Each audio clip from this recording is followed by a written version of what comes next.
What is up, guys? It is Bucky and welcome to your 8th C++ tutorial. And in this tutorial I want to talk to you guys about something called the if statement. Now the if statement is a way where we can have our program make very basic decisions. What we're going to be doing is we're going to be giving our computer program a test, and it's going to run that test. If the test is true, then it's going to run a certain bit of code. If the test is false, then it's not going to run any bit of code. So depending on that test depends whether we run code or not. So it sounds confusing, but it's actually incredibly simple.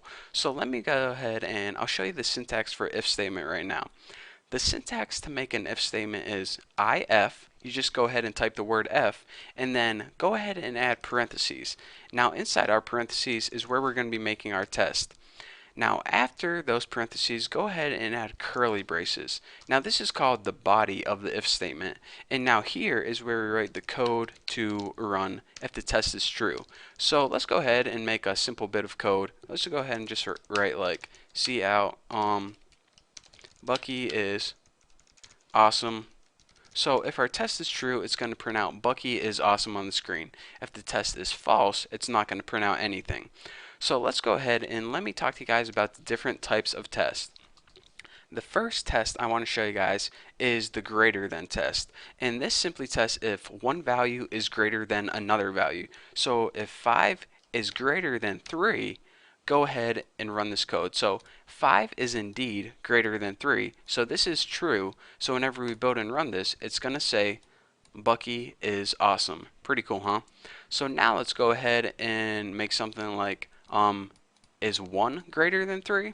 So it's going to test this. Is 1 greater than 3? Well, this is actually false. 1 is less than 3, so it's not going to run this bit of code. So go ahead, build and run this, and as you can see, it did not print out Bucky is awesome on the screen. How sad. So of course we have the greater than test. We obviously have the less than test. 1 less than 3. Well, now this is going to be true, so it's going to print out Bucky is awesome on the screen.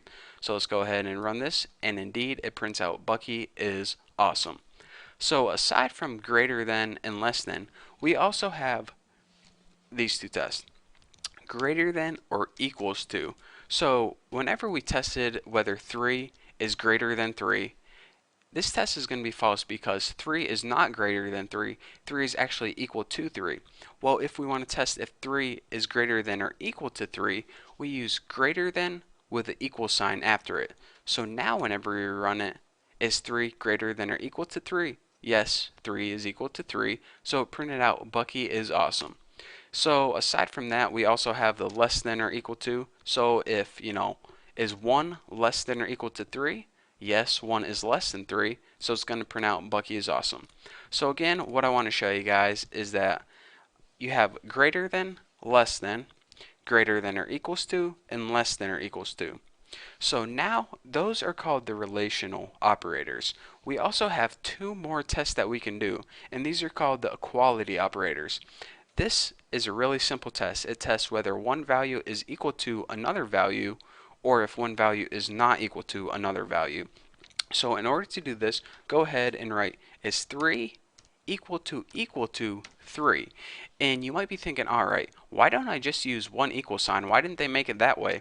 Well, whenever we were creating variables, such as like int x equals 8, the one equal sign, the single equal sign, is a sign for creating variables and assigning values. So that's why they decided that two equal signs was sufficient for testing. So remember, a common mistake is to put one equal sign in there and you're going to get an error or something terrible is going to happen. So whenever you're testing, you need two equal signs. So let's go ahead and run this test. Is 3 equal to 3? Well, yes it is, so it's going to print out Bucky is awesome.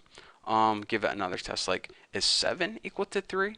Well, no it's not, so it's not going to print out Bucky is awesome.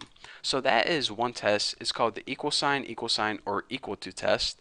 And there's one more test I want to go over, and that's exclamation point equal sign. And this is the keyword for not equals to. So is 8 not equal to, or in other words, is 8 different than 8? Well, no, it's the same, so it's not going to print out everything. Is 10 different than 8? Well, yes it is, so that's going to be true, and it's going to print out Bucky is awesome. So that is all the tests that I have for you guys, and that's all the tests in C++. Again, to recap one last time, greater than, less than, greater than or equal to, less than or equal, and not equal.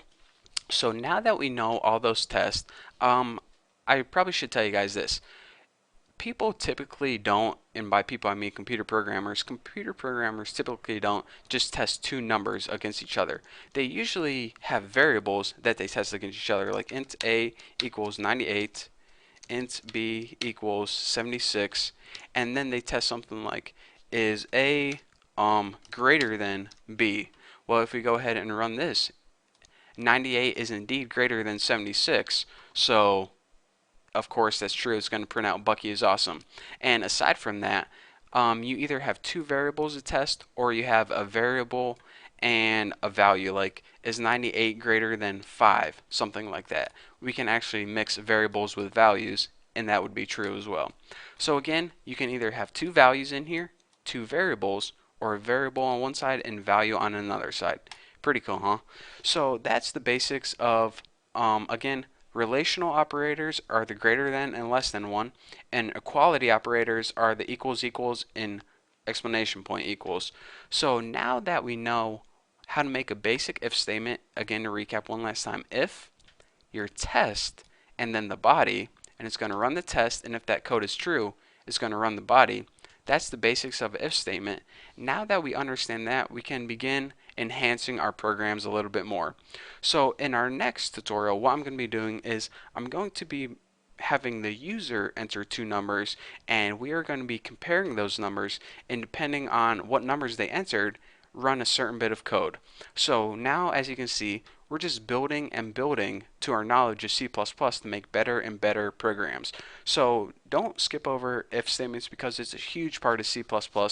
So for now, that's all I have for you guys. So thank you guys for watching. In the next tutorial, we're going to be building that calculator thingy, so it's going to be awesome. So thank you guys for watching. Don't forget to subscribe, and don't forget to check out my website.